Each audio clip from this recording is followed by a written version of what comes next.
تبارك الذي جعل في السماء بروجا وجعل فيها سراجا وقمرا منيرا وهو الذي جعل الليل والنهار خلفة لمن أراد أن يذكر أو أراد شكورا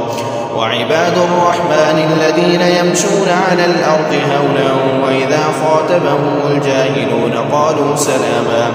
والذين يبيتون لربهم سجدا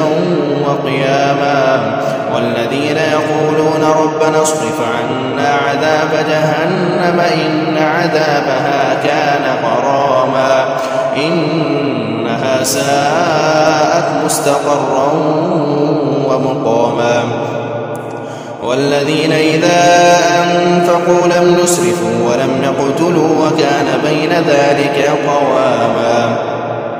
والذين لا يدعون مع الله إلها آخر ولا يقتلون النفس التي حرم الله إلا بالحق ولا يزنون ومن يفعل ذلك يلقى أثاما يضاعف له العذاب يوم القيامة ويخلد فيه مهانا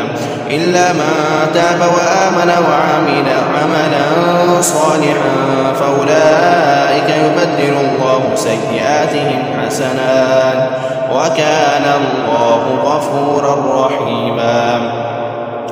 ومن تاب وعمل صالحا